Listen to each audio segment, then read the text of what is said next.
আসসালামু আলাইকুম। আশা করি সবাই ইনশাআল্লাহ ভালো আছেন। আমাদের নিউটনিয়ান বলবিদ্যা শেষ হয়ে গেছিল।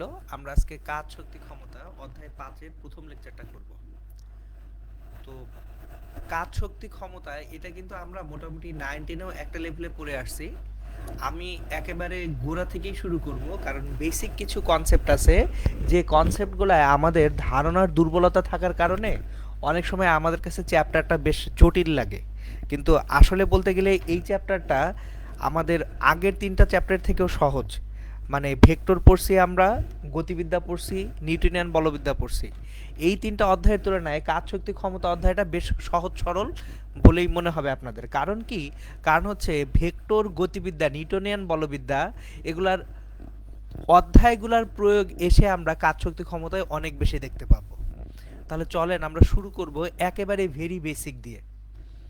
সো কৃতকাজ, পদার্থবিজ্ঞান কৃতকাজ কিভাবে পরিমাপ করে সেটা হচ্ছে প্রথম কোশ্চেন, যে পদার্থবিজ্ঞানে কৃতকাজের আসলে ডেফিনেশন বা সংজ্ঞাটা কি। তাহলে আমরা যদি পদার্থবিজ্ঞান অনুযায়ী কৃতকাজটা দেখতে যাই, কৃতকাজ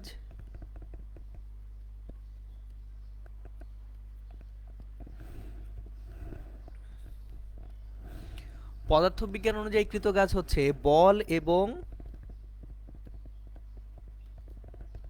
বলের দিকে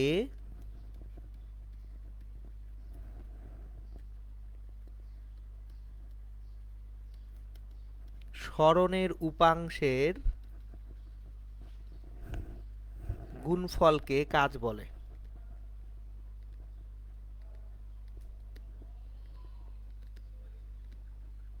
একটু খেয়াল করে দেখবেন যে দুটো জিনিস, একটা হচ্ছে বল এবং বলের দিকে সরণের উপাংশ। মানে যদি বলের দিক বরাবর কোনো সরণ না হয় তাহলে কিন্তু কোনো কাজ হবে না। আমি জিনিসটা একটু বুঝিয়ে বলবো আপনাদেরকে, যে পদার্থবিজ্ঞানের কাজের সংজ্ঞাটা এটা আসলে সম্পূর্ণরূপে সরণের উপরে ডিপেন্ডেন্ট। যদি সরণ না ঘটে তাহলে কোনো কাজ হবে না। যেমন ধরেন আপনি সারাদিন ধরে দাঁড়িয়ে যদি আপনার রুমের যে দেয়াল আছে এই দেয়ালটাকে ধাক্কা দিতে থাকেন, বল দিচ্ছেন, কিন্তু দেয়ালটা কি সরছে? দেয়াল সরছে না। তাহলে আপনি এই দেয়ালটাকে যে ধাক্কা দিচ্ছেন তাতে কিন্তু কোনো কাজ হবে না, যদিও আপনি বল দিচ্ছেন বা পরিশ্রম করতেছেন। সুতরাং পরিশ্রম এবং কৃতকাজ এই দুইটাকে পদার্থবিজ্ঞান আলাদাভাবে দেখায়, সেটাই আমরা আজকে আস্তে আস্তে ডিসকাস করব। এখন ধরেন একটা বস্তু, এই বস্তুটা যদি এম ভরের হয়, এম ভরের একটা বস্তু আছে, এটাকে আপনি এফ মানের একটা বল প্রদান করলেন এবং বস্তুটা এক্স পরিমাণ সরে একটা জায়গায় চলে গেল। বস্তুটা সরণ হলো এক্স পরিমাণ।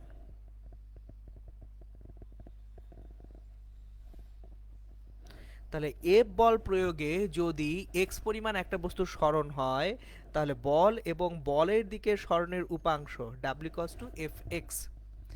কিন্তু যদি বলের দিকে সরণ না হয়ে একটু ভিন্ন দিকে সরণ হয়, কিরকম? ধরেন আপনি কোনো একটা বস্তুকে বল দিচ্ছেন এখান থেকে, এই বরাবর বল দিলেন, এটা হচ্ছে প্রযুক্ত বল।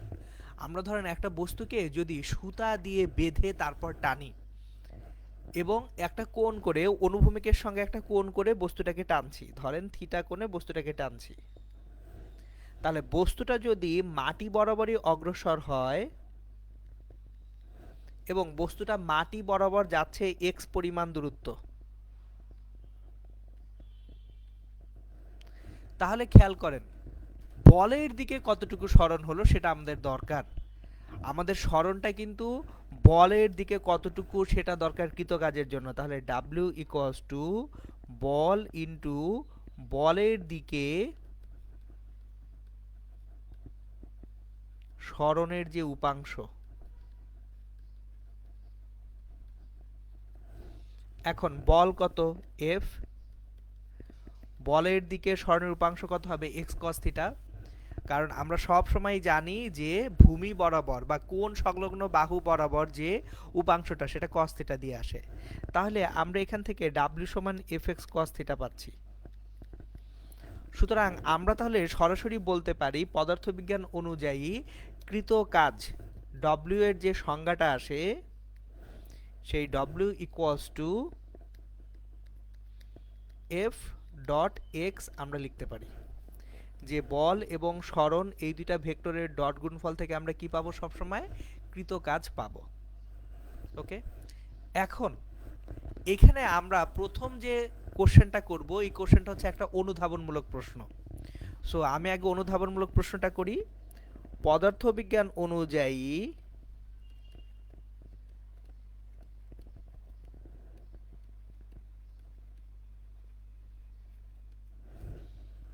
বস্তুর সরণ হলেও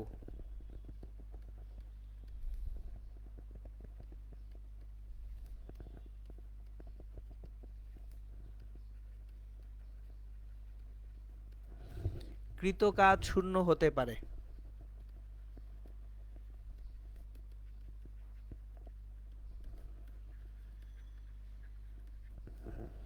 ব্যাখ্যা করো।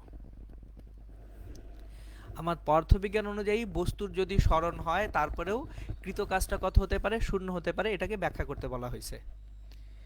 এখন আমরা এই জিনিসটার ব্যাখ্যায় আসব। খেয়াল করেন, একটু আগেই আমি বলছিলাম আপনি দেয়ালকে সারাদিন ধরে যদি ধাক্কা দেন, সারাদিন ধরে ধাক্কা দিলেও কিন্তু দেয়াল সরছে না। তাহলে আমরা সরাসরি এইভাবে বলতে পারি প্রযুক্ত বলের কারণে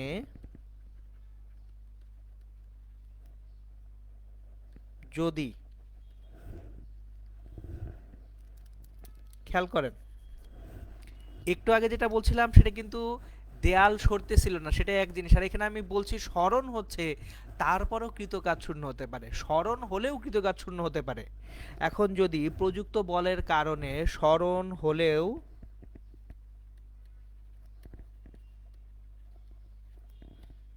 যদি বলের দিকে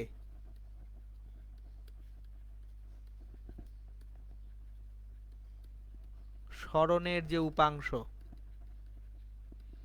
বলের দিক বরাবর সরণের উপাংশ না থাকে, তাহলে কৃতকাজ শূন্য হয়। এইটা কিভাবে সম্ভব, এটার একটা বাস্তব প্রয়োগ আমি আপনাদেরকে এখন দেখাবো। দেখেন, আপনি বল দিচ্ছেন কিন্তু বলের দিকে সরণের কোনো উপাংশ নাই। তার মানে থিটাটা 0 ডিগ্রি না হয়ে যদি থিটাটা 90 ডিগ্রি হয়, বল এফ এবং সরণ এক্স এর মধ্যে যদি কোণটা হয় 90 ডিগ্রি, তখন দেখা যাবে কৃতকাজটা 0 হয়ে গেছে। একেবারে সবচেয়ে সুন্দর এক্সাম্পল হচ্ছে, ধরেন আপনি মাথায় একটা বস্তু নিয়ে দাঁড়িয়ে আছেন। আপনি এখানে দাঁড়িয়ে আছেন, আপনার মাথায় একটা বস্তু রাখবো। ধরেন এইটা আপনি এখানে আপনি দাঁড়ানো অবস্থায় আছেন, আপনার মাথায় একটা বস্তু রাখা হলো। মাথায় একটা বস্তু রাখা হয়েছে। এখন এই বস্তুটা আপনার মাথায় যখন আসে, বস্তুটার ওজন, একটা বল দিচ্ছে নিচের দিকে, ওজন এমজি খাড়া নিচের দিকে কাজ করছে।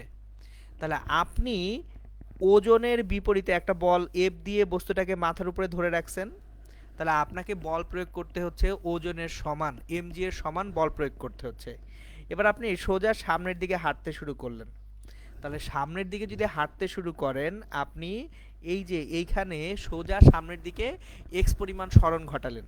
দেখেন, বল এফ এবং সরণ এক্স এর মাঝখানের যে কোণ, মধ্যবর্তী কোণটা হচ্ছে সিম্পলি 90 ডিগ্রি। তাহলে বল এবং সরণের মধ্যবর্তী কোণ যদি 90 ডিগ্রি হয়, আপনি সামনের দিকে আগালেও আপনার কৃত কাজ 0 হয়ে যাবে। খেয়াল করেন, মাথায় রাখা বস্তুটির জন্য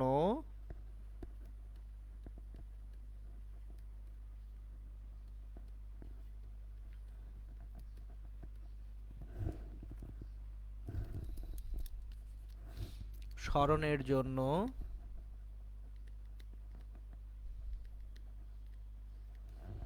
কৃত কাজ শূন্য হবে।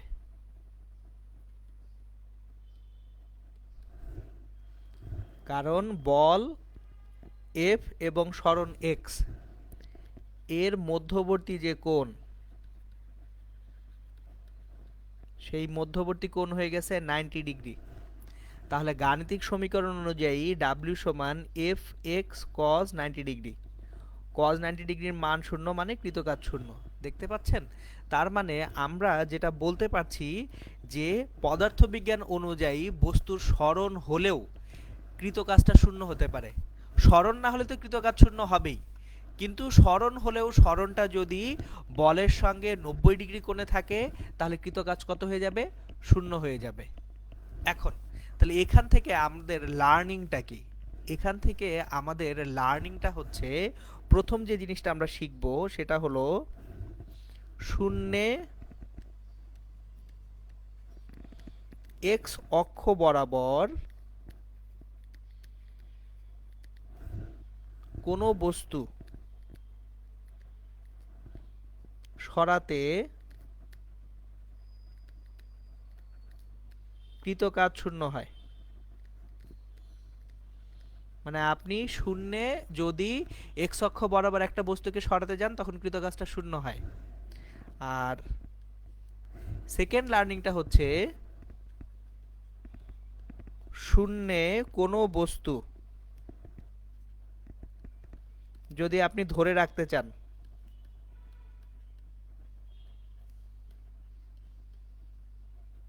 সেক্ষেত্রেও কৃতকাজ শূন্য হবে।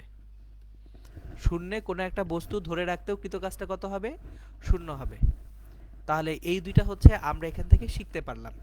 এইবার দেখেন,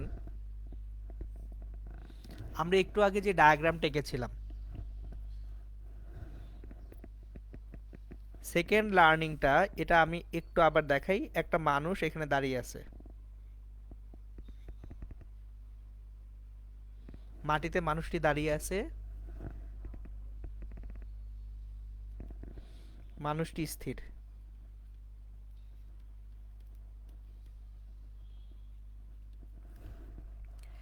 তার মানে মানুষ যদি স্থির হয়, এই মানুষের মাথার উপরে একটা যদি বস্তু বসানো থাকে, ভারী একটা বস্তু বসানো আছে, তাহলে বস্তু ও মানুষের যে সরণ, এই সরণটা শূন্য। এখন আমার প্রযুক্ত বল এফ, এই এফটা ওজন এম জি এর সমান। তার মানে প্রদত্ত বল থাকলেও কৃতকাজ শূন্য হতে পারে। আমরা এখান থেকে দেখতে পাচ্ছি যে প্রদত্ত বল থাকলেও কৃতকাজ শূন্য হতে পারে।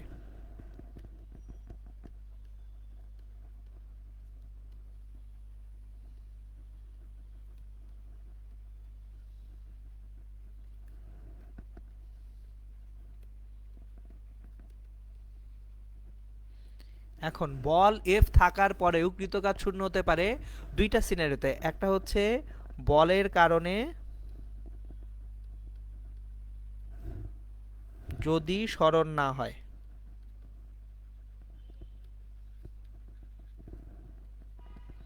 এই যে আপনার মাথা থেকে একটা প্রতিক্রিয়া বল বস্তুটাকে দেওয়া হয়েছে, বস্তুর ওজনের সমান পরিমাণ প্রতিক্রিয়া বল মাথা ওই বস্তুটাকে দিচ্ছে, কিন্তু এই বলের কারণে কিন্তু বস্তুর কোনো সরণ হয়নি, বস্তুটা স্থির অবস্থায় আছে। তাহলে এখানে কৃতকাজ জিরো হবে। অথবা সরণ হলেও সেই সরণ যদি লম্বভাবে হয় বা 90 ডিগ্রি কোণে হয়, আপনি সোজা সামনের দিকে এক্স অক্ষ বরাবর হাঁটতে শুরু করলেন মাথায় একটা বোঝা নিয়ে, একটা ওজন নিয়ে, আপনার সরণ হচ্ছে কিন্তু সরণটা বলের সঙ্গে 90 ডিগ্রি কোণে হচ্ছে, তখন যেও কিন্তু কৃতকাজটা কি হবে? জিরো হয়ে যাবে। ওকে, এখন আমরা যেটা শিখবো সেটা হচ্ছে আনত তল বরাবর একটা বস্তুকে কোনো উচ্চতায় তুলতে কৃতকাজ কত হবে। আনত তল বরাবর বস্তুকে কোনো উচ্চতায় তুলতে কৃতকাজ।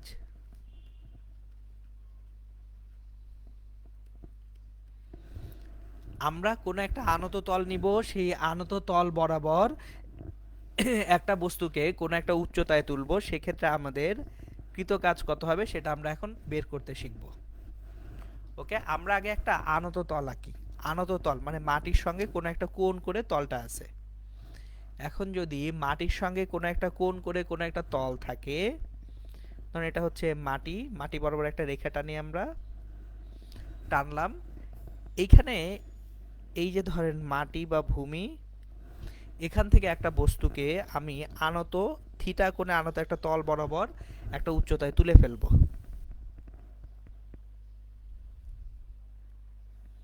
তাহলে আমরা এখানে এ হচ্ছে একটা বিন্দু আর তলের উপরে বি আর একটা বিন্দু। তাহলে এ থেকে একটা বস্তুকে বি বিন্দুতে আমরা তুলব। ওকে, তাহলে আমরা বস্তুটাকে তুলব এ বি পথে। সুতরাং আমরা এই বস্তুটাকে তাহলে তুলব এ থেকে এই যে বি বিন্দুতে বস্তুটিকে তুলব, তলটা থিটা কোণে আনত। এখন খেয়াল করে দেখি, আমরা যখন বস্তুটাকে তুলতে যাচ্ছি এ থেকে বি পর্যন্ত তুলতে, বস্তুটা যদি একটা ঘর্ষণহীন মসৃণ তলে ওঠে, তাহলে ঘর্ষণহীন বা মসৃণ তলে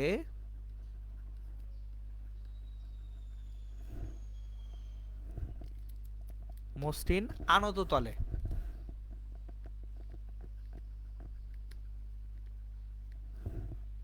বস্তুটি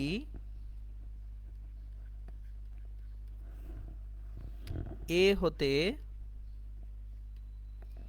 বি অবস্থানে সরাতে কৃতকাজ।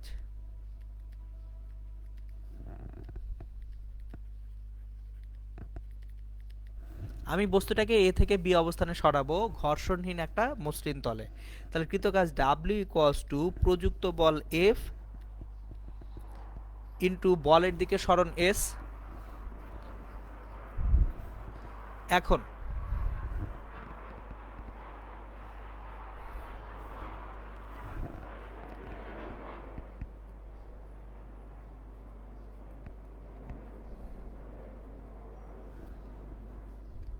একটু খেয়াল করে দেখি, এ থেকে বি পর্যন্ত তল বরাবর সরণটাকে আমরা যদি এস বলি, এ থেকে বি পর্যন্ত তল বরাবর সরণটা হচ্ছে এস। এখন আমাদের এই তলের উপর বস্তু যখন আসে নিচের দিকে, তার ওজনের একটা উপাংশ এমজি সাইন থিটা কাজ করে বস্তুটাকে টেনে নিচের দিকে নামাতে চাবে। খেয়াল করেন, আমাদের যে তলের উপর বস্তুটাকে যখন আমরা রাখছি, তল বরাবর নিচের দিকে এমজি সাইন থিটা বস্তুটাকে টেনে নিচে নামাতে যাবে। তাহলে আপনি যে বলটা ন্যূনতম দিতে হবে, মিনিমাম যে বল না দিলে বস্তুটা কখনো উপরে উঠতে যাবে না, সেটা হচ্ছে এফ সমান এমজি সাইন থিটা। তাহলে আমাদের এখানে এফ এর মান হবে এমজি সাইন থিটা আর ইন্টু এস। এইবার আমরা যদি এবিসি ত্রিভুজটার দিকে একটু তাকাই, বিসি বাহুটা হচ্ছে উচ্চতা এইচ, তাহলে এবিসি ত্রিভুজ হতে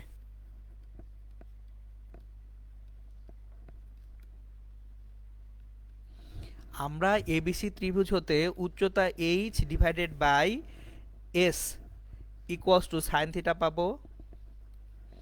তাহলে H equals to sine theta into S.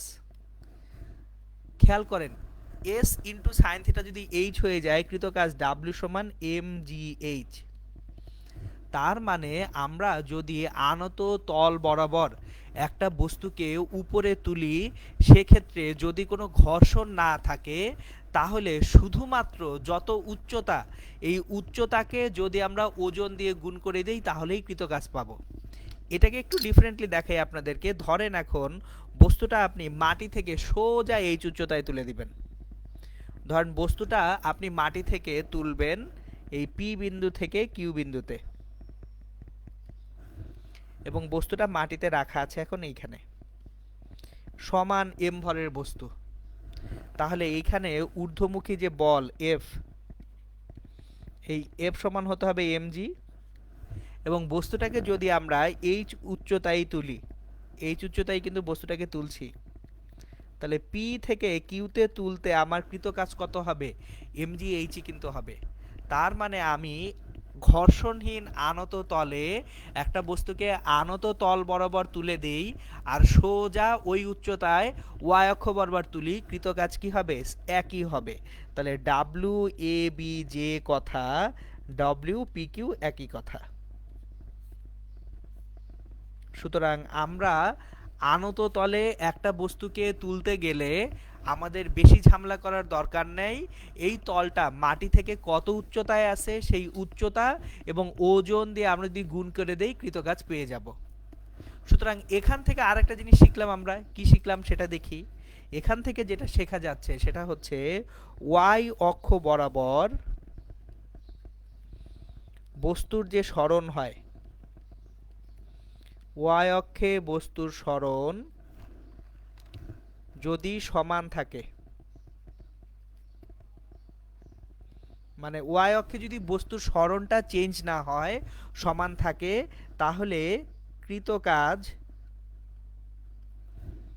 শুধুমাত্র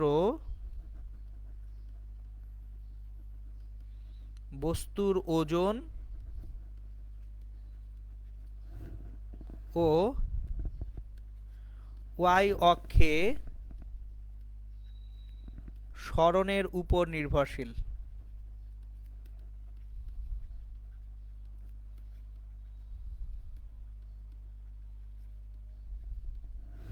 আবার রিপিট করছি, ওয়াই অক্ষে যদি বস্তুর সরণ সমান থাকে সেক্ষেত্রে কৃতকাজ কি হবে?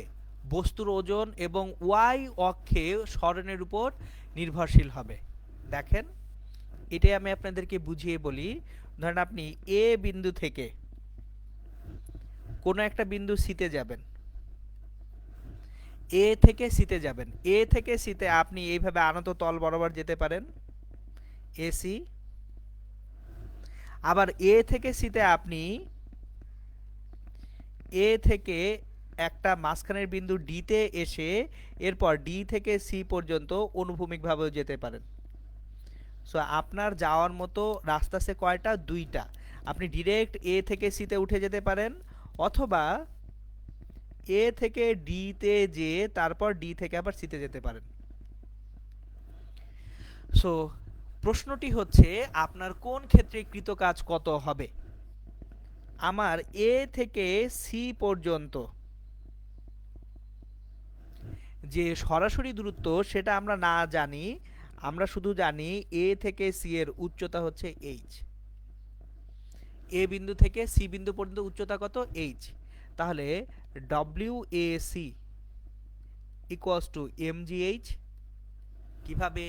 একটু আগেই পড়ে আসছি আমরা, এই যে দেখেন, শুধুমাত্র এ থেকে বিতে যখন তুলছিলাম এখানে ওজনের সঙ্গে তলের উচ্চতা গুণ করে দিয়ে কৃতকাজ পাচ্ছিলাম ডাব্লিউ সমান এম জি এইচ।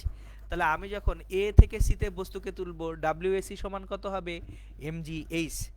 এখন আমি যদি এ থেকে ডি এবং ডি থেকে সিতে নেই, তার মানে W A D plus W DC. খেয়াল করেন, এ থেকে ডিতে তুললে এইচ উচ্চতায় তুলতেছি, ওজন এম জি আছে, এম জি এইচ। কিন্তু ডি থেকে সি এক্স অক্ষ বরাবর শূন্য সরাতে কৃতকাজ কত? জিরো হয়ে গেল। তাহলে আমরা এটা দেখতে পাচ্ছি ডাব্লিউ এ সি এ থেকে সিতে সরাতে যে কৃতকাজ, ডাব্লিউ এ ডি এ থেকে ডিতে যে সরাতে কৃতকাজ, বা আমাদের এখানে যদি এই বিন্দুটা বি বিন্দু হয়, নিচের বিন্দুটা, এটা equals to W BC. So আমরা যখন একটা বস্তুকে শূন্যে তুলব, সোজা তুলতেছি না বাঁকা তুলতেছি এটা নিয়ে চিন্তা করার দরকার নেই। কারণ কি? ওয়াই অক্ষে যতক্ষণ সরণ সমান আছে ততক্ষণ শুধুমাত্র ওজন এবং ওয়াই অক্ষে সরণের উপরে কৃতকাজটা নির্ভরশীল হচ্ছে। এইবার একটা ছোট্ট প্রশ্ন আছে, সেই প্রশ্নটা হচ্ছে, আমি এ থেকে সিতে যাচ্ছি, কাজ যা হচ্ছে, এ থেকে ডি হয়ে আবার সিতে যাচ্ছি, তাতেও কাজ একই হচ্ছে, খুবই ভালো কথা। কিন্তু প্র্যাকটিক্যালি এই জিনিসগুলা কিভাবে আসে একটু চিন্তা করি আমরা, চলেন। কৃত কাজটা সব ক্ষেত্রে সমান হচ্ছে গাণিতিকভাবে দেখলাম, কিন্তু পরিশ্রম কি সমান হবে কিনা সেটা এখন দেখব আমরা। সো পরিশ্রম কোন ক্ষেত্রে কিরকম হয় সেটা দেখব। কৃত কাজ এক যদি থাকেও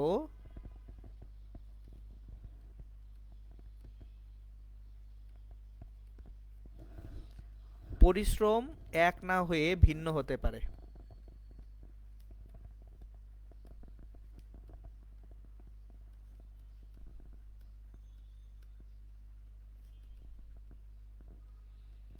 বিভিন্ন সিনারিওতে কৃতকাজ এক হলেও পরিশ্রম কি হতে পারে, ভিন্ন হতে পারে। পরিশ্রম নির্ভর করে বলের উপরে।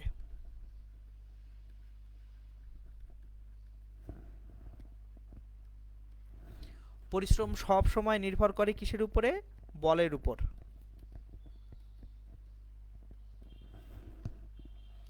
যেখানে বল যত বেশি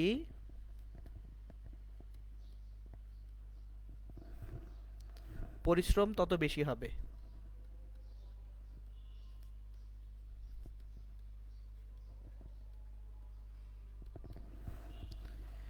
আমাদের কৃতকাজ যদি একইও থাকে তারপরেও কৃতকাজ এক থাকলেও পরিশ্রম কি হতে পারে, ভিন্ন হতে পারে। পরিশ্রম নির্ভর করবে কিসের উপরে, বলের উপরে। আপনি কত বেশি বল বা কত বল কম বল দিচ্ছেন সেটার উপরে নির্ভর করবে। আমি একটা ছোট্ট জিনিস আপনাদেরকে বুঝাই। ধরেন আপনার বাসার ছাদে আপনি একটা বন্ধুকে উঠতে বলবেন। চলেন আপনার বাসার ছাদে একটা বন্ধুকে উঠতে বলি। এটা ধরেন একটা বাসা।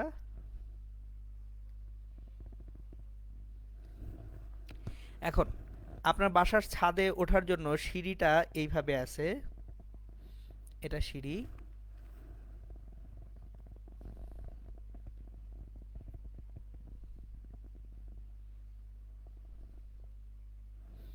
এটা সিঁড়ি।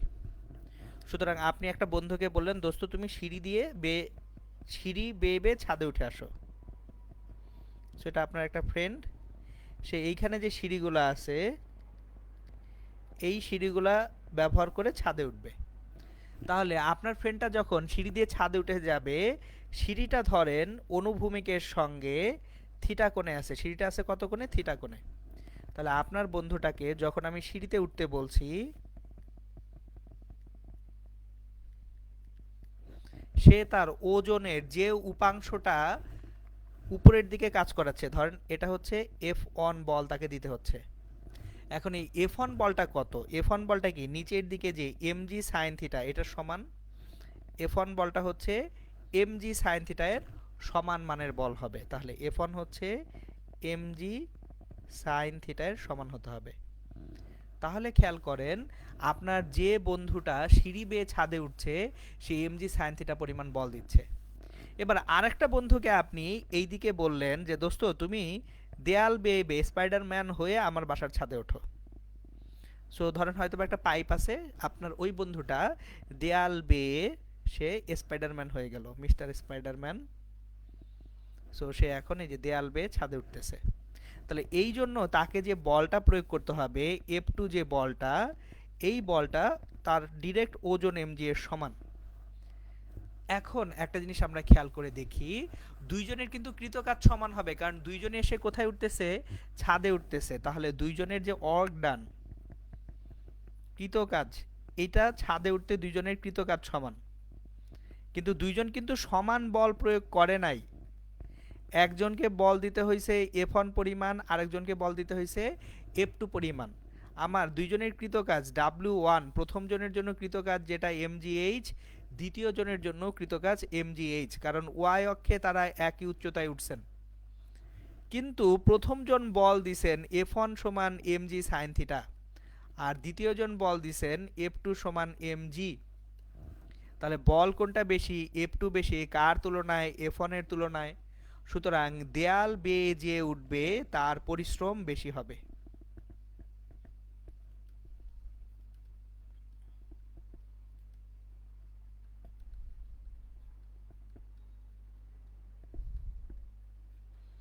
তাহলে আমরা কি শিখতে পাচ্ছি, আমরা শিখতে পারছি যে কৃত কাজ সমান হলেও পরিশ্রম কম বেশি হবে কিসের ভিন্নতার কারণে, বলের ভিন্নতার কারণে।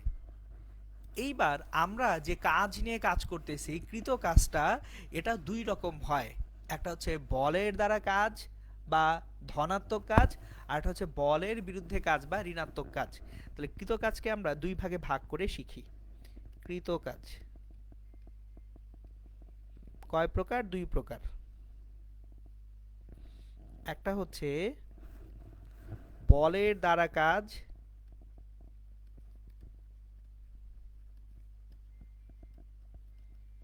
বা ধনাত্মক কাজ,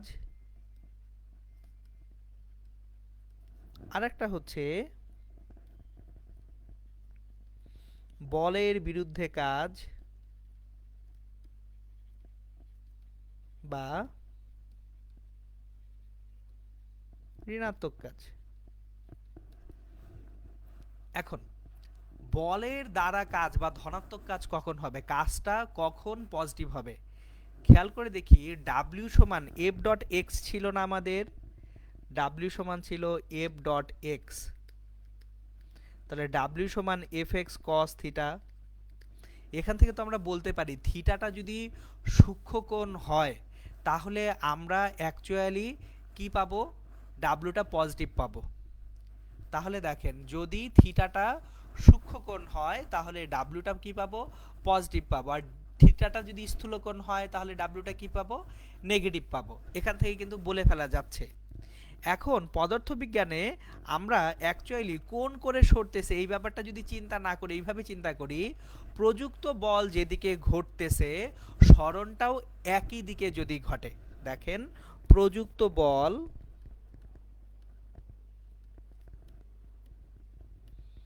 ও সরণ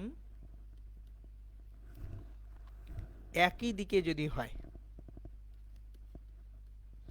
মানে যেদিকে বল দিচ্ছি সেদিকেই সরণ বা সরণের উপাংশ থাকছে, তার মানে এফ ভেক্টর ও এক্স ভেক্টর এর মধ্যবর্তী কোণ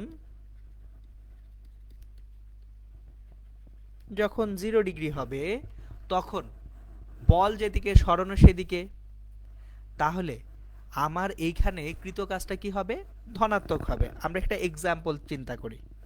ধরেন আপনি মাটি থেকে একটা বস্তুকে টেনে তুলবেন উপরের দিকে, মাটিতে একটা বস্তু রেখে দিছেন আপনি, এই বস্তুটার ভর যদি এম হয়, এই বস্তুটার উপরে কয়টা বল কাজ করে, দুইটা বল। একটা বল কাজ করে ওজন কোন দিকে কাজ করবে, সোজা নিচের দিকে। তাহলে ওজন জনিত বা অভিকর্ষ জনিত যে বল এফ জি, যেটা হচ্ছে এম জি এর সমান, এটা কাজ করবে কোন দিকে, সোজা নিচের দিকে। আর আপনার যে প্রযুক্ত বল এফ সেটা কাজ করবে কোন দিকে, উপরের দিকে। এবার আপনি যদি বস্তুটাকে এইচ পরিমাণ উচ্চতায় তুলে ফেলেন গ্রাউন্ড থেকে, ব্যক্তি যদি বস্তুটাকে এইচ পরিমাণ উপরের দিকে তুলে ফেলে, বস্তুটার সরণ যদি হয় এইচ পরিমাণ উপরের দিকে, তাহলে খেয়াল করেন একটি বস্তুকে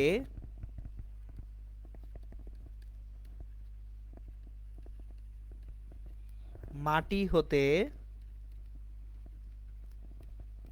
এইচ উচ্চতায় তুলতে ব্যক্তি বা এজেন্ট দ্বারা কৃত কাজ,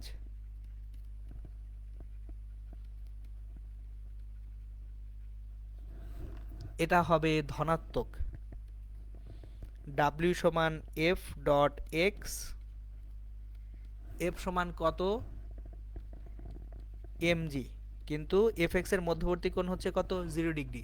তাহলে ডাব্লিউ সমান এফ ডট এক্স থেকে এফ এক্স আসবে, এটা আমরা কি পাচ্ছি, ধনাত্মক কাজ পাচ্ছি। এখন আমাদের যদি প্রযুক্ত বল এবং সরণ একই দিকে না হয়ে বিপরীত দিকে হয়ে যায়, প্রযুক্ত বল ও সরণ পরস্পর বিপরীত দিকে,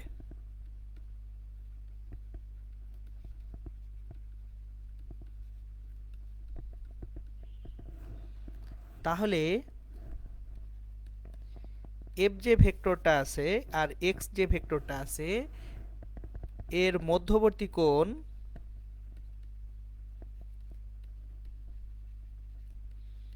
যদি 180 ডিগ্রি হয়, আমার বল এবং সরণের মধ্যবর্তী কোণ ধরেন 180 ডিগ্রি, তাহলে এই যে আগের যে উদাহরণটা একটু আগে দিচ্ছিলাম, পূর্বের উদাহরণে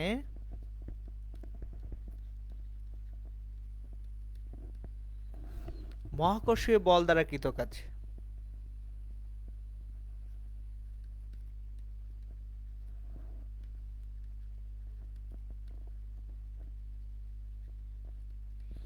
মহাকর্ষীয় বল যে কাজটুকু করছে সেই কাজটা W equals to F G into H cos 180 degree. খেয়াল করেন বস্তুটার সরণ এইচ হচ্ছে উপরের দিকে, কিন্তু মহাকর্ষীয় বল কাজ করতেছে কোন দিকে? নিচের দিকে। তাহলে এখান থেকে কজ 180 ডিগ্রি আসতেছে কেন? কারণ বল এবং সরণের মধ্যবর্তী কোণ কত? 180 ডিগ্রি। সেখান থেকে আমরা পাবো মাইনাস এম জি এইচ। তাহলে দেখেন আমরা এখান থেকে তাহলে বলের দ্বারা কৃত কাজ এবং বলের বিরুদ্ধে কৃত কাজ পাচ্ছি। সো আমাদের মাথায় রাখতে হবে বল এবং সরণের মাঝখানের অ্যাঙ্গেলটা যদি হয় 0 ডিগ্রি তাহলে ধনাত্মক কাজ হবে, আর যদি বল এবং সরণের মাঝখানের কোণটা হয় 90 ডিগ্রি, সরি 180 ডিগ্রি, সেক্ষেত্রে বলের বিরুদ্ধে কৃত কাজ হবে। এইবার আমরা এই জিনিসটাই ধনাত্মক এবং ঋণাত্মক কাজ স্প্রিং বল দ্বারা কৃত কাজের বেলায় কিরকম হয় সেটা একটু দেখব। ধনাত্মক ও ঋণাত্মক কাজ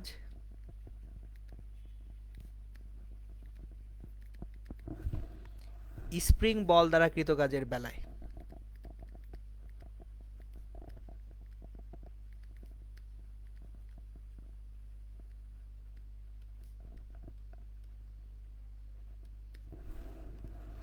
দেখেন আমরা একটা স্প্রিংকে সংকুচিত বা প্রসারিত করতে পারি বল প্রয়োগ করে। সুতরাং আমরা ধরেন প্রথমে একটা স্প্রিং নেই, এটা একটা স্প্রিং। এখন এই স্প্রিংটাতে আমরা বাইরে থেকে বল দিলে স্প্রিংটা ধরেন সংকুচিত হয়ে গেল। তাহলে আমরা যে বলটা বাইরে থেকে দিচ্ছি, এটা হচ্ছে এজেন্ট দ্বারা কৃত কাজ, এফ এজেন্ট, এফ এ। এখন একটা স্প্রিংকে আপনি যখন বল দিবেন, যে ডিরেকশনে বল দিবেন সেই ডিরেকশনে স্প্রিংটা কি হবে? সংকুচিত হবে।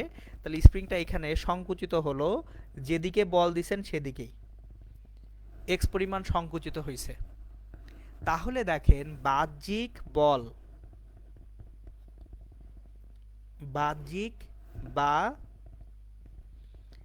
এজেন্ট দ্বারা প্রযুক্ত বলটা হচ্ছে এফ এ। এজেন্ট যে বল দিচ্ছে সেই বলটা কত হচ্ছে? এফ এ। আর যখন আপনি স্প্রিংকে একটা বল দিচ্ছেন, স্প্রিং উল্টা দিকে একটা বাধা বল দিবে কেন? কেউ কি সহজে সংকুচিত হতে চায়? চায় না।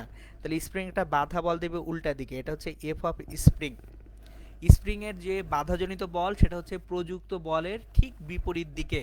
তাহলে আমরা এজেন্ট দ্বারা বল যদি দেই বাম দিকে, আমাদের স্প্রিং দ্বারা যে বলটা আসবে, যেটাকে প্রত্যয়নী বল বলা হয়, সেটা আসবে কোন দিকে? ডান দিকে। তাহলে বাহ্যিক বা এজেন্ট দ্বারা প্রযুক্ত বল হচ্ছে এফ এ, আর স্প্রিং এর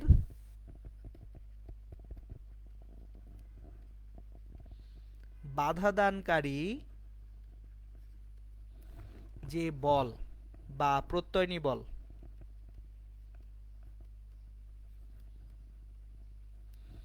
এই প্রত্যয়নী বলটা হচ্ছে FS.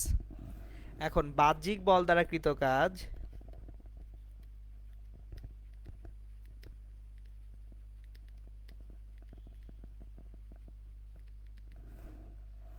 W A, ball F A dot হচ্ছে সরণ এক্স।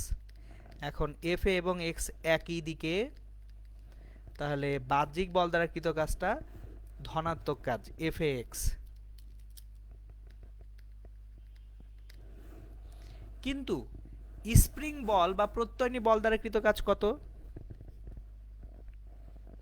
স্প্রিং বল বা প্রত্যয়নী বল দ্বারা কৃত কাজ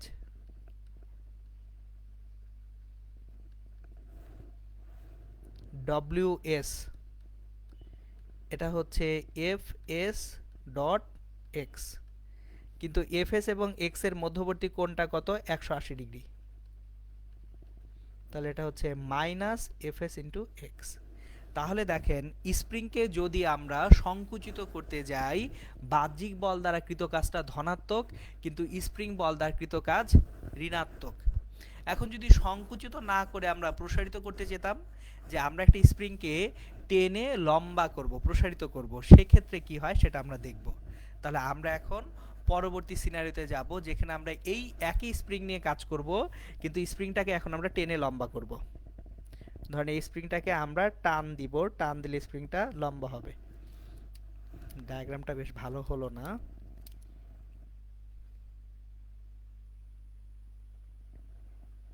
স্প্রিংটাকে টেনে লম্বা করা হচ্ছে,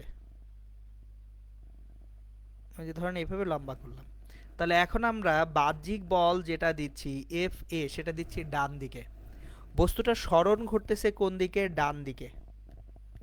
আর স্প্রিংটা যেদিকে আমি টান দিব তার উল্টো দিকে প্রত্যয়নী বল এফ এস আসবে। তাহলে উল্টো দিকে প্রত্যয়নী বল এফ এস আসলো। এখন আমরা তাহলে কি দেখব? বাহ্যিক বল দ্বারা আগে কৃত কাজ দেখব। বাহ্যিক বল দ্বারা কৃত কাজ।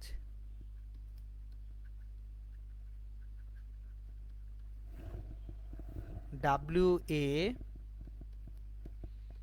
F A dot x, F x cos 0 degree, cos 0 ডিগ্রির মান 1, তাহলে এফ এক্স। আর স্প্রিং বল দ্বারা কৃত কাজ যখন দেখতে পাবো,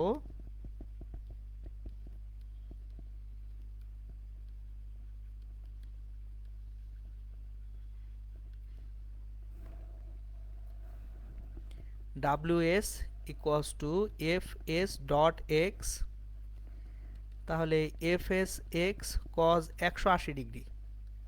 কারণ প্রত্যয়নী বল এবং সরণ পরস্পর বিপরীত দিকে কাজ করতেছে, তাহলে এটা মাইনাস FXX হবে। সুতরাং অলওয়েজ তাহলে আমরা খেয়াল রাখবো স্প্রিং বল দ্বারা কৃত কাজ সব সময় ঋণাত্মক হচ্ছে। আবার বলছি, বাহ্যিক বল দ্বারা কৃত কাজ ধনাত্মক হচ্ছে, কিন্তু স্প্রিং বল দ্বারা কৃত কাজ কি হচ্ছে? ঋণাত্মক হচ্ছে। সুতরাং স্প্রিং এবং বিভব জনিত কৃতকাজ দুটাই কিন্তু আমরা শিখে ফেলছি। আজকে আমরা আরেকটা জিনিস পড়ব, সেটা হচ্ছে কৃতকাজের সঙ্গে ভর কেন্দ্রের যে সরণ, সেটার সম্পর্ক কি। কৃতকাজ ও ভর কেন্দ্রের সরণ।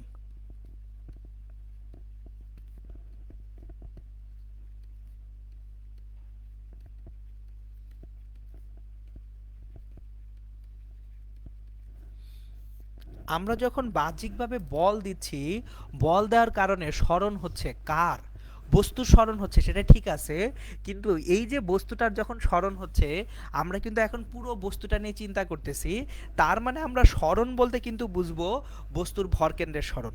দেখেন, আমরা পদার্থবিজ্ঞানে যখনই দৃঢ় বস্তু নিয়ে চিন্তা করব, সরণ বলতে সব সময় বুঝবো ভরকেন্দ্রের সরণ। কেন সেটা বুঝবো? কারণ হচ্ছে আমরা এখন আর বিন্দু বস্তু নিয়ে কাজ করছি না, আমরা বিস্তৃত বস্তু বা দৃঢ় বস্তু নিয়ে কাজ করছি। তাহলে সব সময় এটা মাথায় রাখবো, দৃঢ় বস্তুর ক্ষেত্রে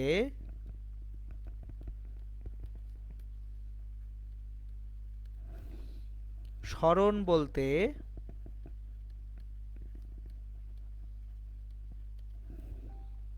সব সময়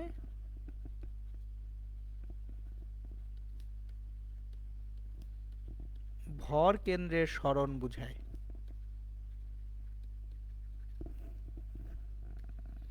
আমাদের দৃঢ় বস্তুর বেলায় সবসময় আমরা সরণ বলতে কার সরণ বুঝবো? ভর কেন্দ্রের সরণ বুঝবো। তাহলে আমরা একটা ছোট্ট এক্সাম্পল দিয়ে সূচনা করি। ধরেন একটা বস্তুকে একটা টেবিলের উপরে তুলবো আমরা, কোনো একটা বস্তু কোনো একটা টেবিলের উপরে তুলবো।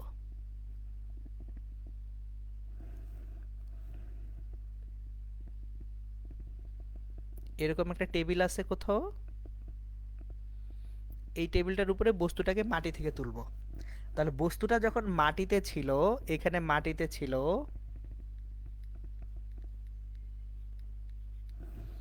বস্তুর যদি উচ্চতা টি হয়ে থাকে, তাহলে শুরুতে তার ভর কেন্দ্রটা মাটি থেকে কত উচ্চতায় ছিল? টি/2 উচ্চতায় ছিল। খেয়াল করে দেখেন, বস্তুটা যখন মাটিতে ছিল, শুরুতে তার ভর কেন্দ্রটা ছিল মাটি থেকে কত উচ্চতায়? টি/2 উচ্চতায়। এখন এই সেম বস্তুটাকে আমরা এই যে টেবিলটার উপরে তুললাম, একই বস্তু একইভাবে টেবিলটার উপরে তুললাম। তাহলে টেবিলটার উচ্চতা যদি এইচ হয় আর বস্তুটার তো যে ভরকেন্দ্র সেটা টেবিলের উপরে টি/2 উচ্চতায় আছেই, তাহলে গ্রাউন্ড থেকে এই যে বস্তুটার যে শেষ ভরকেন্দ্র সেটা মাটি থেকে বস্তুটার শেষ ভরকেন্দ্র হচ্ছে এইচ প্লাস টি/2 উচ্চতায়। সুতরাং আমার তাহলে কৃত কাজ ডাব্লিউ ইকুয়ালস টু ওজন ইন্টু, এখন সরণ বলতে কার সরণ বুঝবো আমরা? ভরকেন্দ্রের সরণ।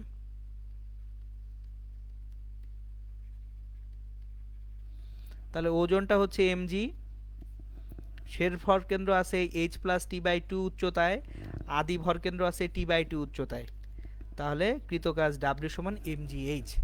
সুতরাং এখান থেকে আমরা বুঝতে পারতেছি যদি আমরা একটা বস্তুকে মাটি থেকে h উচ্চতায় তুলি, একইভাবে যদি তুলি, তাহলে কিন্তু আমাদের কোনোভাবেই কৃত কাজটা mgh এর বাইরে অন্য কিছু হবে না। এখন এই যে কনসেপ্টটা আছে, এই কনসেপ্টটার ব্যবহার আমরা একটু দেখব ভরকেন্দ্রের সরণ সংক্রান্ত যে কৃতকাজ, সেটা আমরা ব্যবহার করতে শিখব, প্রয়োগ করতে শিখব। তাহলে আমরা শিখব ভরকেন্দ্রের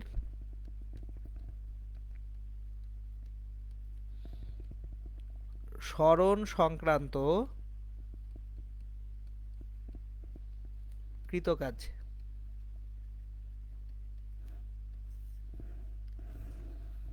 ধরেন আমি কতগুলো ঘনক মাটিতে রাখা আছে, একটার উপর আরেকটা ঘনক বসিয়ে একটা স্তম্ভ তৈরি করব। আমি সিচুয়েশনটা আগে লিখি। এ বাহু বিশিষ্ট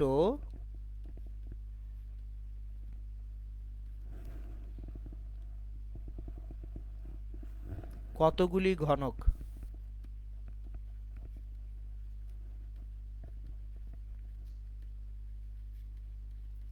মাটিতে রাখা আছে,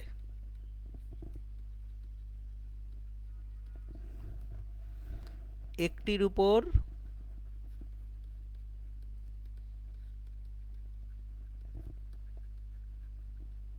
আরেকটি ঘনক বসিয়ে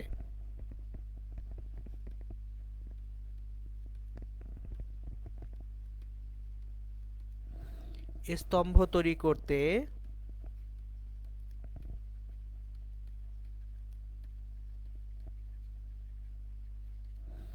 কৃত কাজ কত হবে? আমার এ বাহু বিশিষ্ট কয়েকটা ঘনক মাটিতে ছিল, আমরা একটার উপরে আর একটা ঘনক বসিয়ে একটা টাওয়ার বা স্তম্ভ তৈরি করব, কৃত কাজ কত হবে? ধরেন আমার এখানে চারটা ঘনক নিয়ে আমরা চিন্তা করি আগে। চারটা ঘনক, একটা ঘনক মাটিতে আছে, 1 2 3 4। তাহলে চারটা ঘনককে একটার উপরে আরেকটা তুলবো, তুলে আমরা স্তম্ভ তৈরি করব। তাহলে আমরা চারটি ঘনক দিয়ে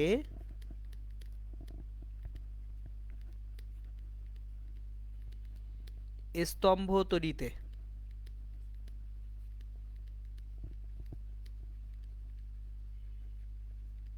কৃত কাজ কত হয় সেটা দেখব। W ইকুয়ালস টু, দেখেন আমি আগে স্তম্ভটা একটু আঁকি। বেস বা সবার নিচের যে ঘনক সে কিন্তু সরে নাই। বেস বা সবার নিচের ঘনক সে কি ওয়াই অক্ষ বরাবর সরেছে? সরেনি। তাহলে সবার নিচে যে ঘনকটা আছে তার ভর কেন্দ্রের কোনো সরণ হয় নাই ওয়াই অক্ষ বরাবর, এবং আমরা কিন্তু এখন ওয়াই অক্ষে ভর কেন্দ্রের সরণ দেখছি। তাহলে প্রথম যে সবার নিচের ঘনকটা আছে তার ওয়াই অক্ষ বরাবর সরণ কত? 0। এরপর দ্বিতীয় যে ঘনকটা প্রথম ঘনকের উপরে উঠলো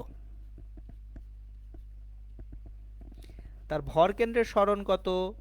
তার একটা বাহু এ, তাহলে দ্বিতীয় ঘনকটা ওয়াই অক্ষ বরাবর এ পরিমাণ সরছে। তৃতীয় ঘনকটা মাটি থেকে এ আর এ মিলে 2a উচ্চতায় উঠছে। চতুর্থ ঘনকটা মাটি থেকে 3a পরিমাণ উচ্চতায় উঠছে। সুতরাং mgটাকে যদি কমন নেই আমাদের, তাহলে এখানে 0 প্লাস এ প্লাস 2a প্লাস 3a। তার মানে mg ইন্টু 6a হচ্ছে আমাদের কৃতকাজ। যদি এ বাহু বিশিষ্ট চারটা ঘনককে একটার উপর আরেকটা তুলে আমরা কি তৈরি করতে চাই, একটা স্তম্ভ তৈরি করতে চাই। এখন পরীক্ষায় কয়টা আসবে সেটা তো আমাকে দিবে না। আমার পরীক্ষায় চারটা যদি দিবে তার তো কোনো গ্যারান্টি নাই। তাহলে যে কোনো সংখ্যক ঘনক দেওয়া হলে জেনারেল ফর্মুলা বা জেনারেল সূত্রটা কি হবে সেটা আমরা শিখে রাখি। আমরা তাহলে এম ভর বিশিষ্ট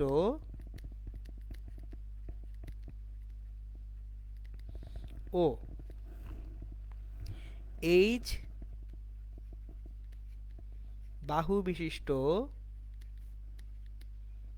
n সংখ্যক ঘনক একটির উপর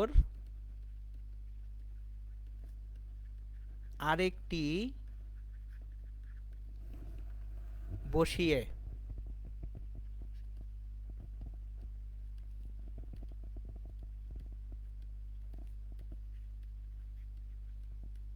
স্তম্ভ তৈরিতে কৃতকাজ কত সেটা দেখব।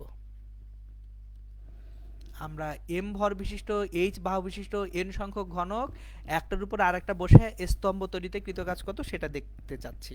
তাহলে W equals to M G into, খেয়াল করেন প্রথমটার জন্য কত 0, পরেরটার জন্য এইচ, এরপরে 2h, তারপর 3h। খেয়াল করেন একটু আগের ম্যাথটুকুতে যাই। প্রথমটার জন্য 0, তারপরটার জন্য a 2a, চতুর্থটার জন্য কত 3a। তাহলে 4 এর জন্য আমরা 1 কম নিছি, তাহলে n এর জন্য আমরা কত কম নিব, 1 কম নিব, n - 1 ইন্টু h। তাহলে আমরা যদি এখান থেকে mgh টাকে কমন নেই, 1 প্লাস 2 প্লাস 3 এইভাবে যোগ করব কত পর্যন্ত, n - 1 পর্যন্ত। এখন আমরা ছোটবেলায় পড়ে আসছি যে 1 থেকে n পর্যন্ত স্বাভাবিক সংখ্যার যোগফল, 1 থেকে n পর্যন্ত স্বাভাবিক সংখ্যার যোগফল n ইন্টু n প্লাস 1/2। তাহলে আমরা যদি 1 থেকে n প্লাস 1 পর্যন্ত যোগ করতে যাই বা n মাইনাস 1 পর্যন্ত যোগ করতে যাই, আমাদের n মাইনাস 1 পর্যন্ত দরকার। তাহলে n এর জায়গায় কি আসবে, n মাইনাস 1 এবং এই যে দেখেন, তাহলে আমরা পাবো n ইন্টু n মাইনাস 1/2। সুতরাং এই যে স্বাভাবিক সংখ্যার এই যে যোগফলের থিওরিটা থেকে আমরা এখানে পাচ্ছি n into n minus 1 divided by 2। এখন একটু দেখি এই সূত্রটা মনে রাখার সুবিধা কি। যদি 4টা ঘনক হয় কৃতকাজ কত, 4টি ঘনক হলে কৃতকাজ w equals to mgh, n এর মান 4, তাহলে mgh 4 ইন্টু 3 12/2 মানে 6 mgh কিন্তু আসতেছে। তাহলে দেখেন আপনার যদি এই সূত্রটা জানা থাকে সেক্ষেত্রে আপনি কিন্তু 4, 5, 6, 99, 98, 100 যত ইচ্ছা তত ঘনক দিক না কেন আপনাকে, আপনি অবলীলায় বের করতে পারবেন কৃতকাজ কত হবে একটা স্তম্ভ তৈরিতে। তাহলে এই ছিল আমাদের ভরকেন্দ্রের সরণের কৃতকাজের সূচনা। আমরা আগামী ক্লাসে আরও অনেকগুলো ভরকেন্দ্রের সরণ সংক্রান্ত কৃতকাজ নিয়ে আলোচনা করব। তাহলে আজকে এই পর্যন্তই। সবাই ইনশাল্লাহ ভালো থাকবেন, সুস্থ থাকবেন, সুন্দর থাকবেন। আসসালামু আলাইকুম।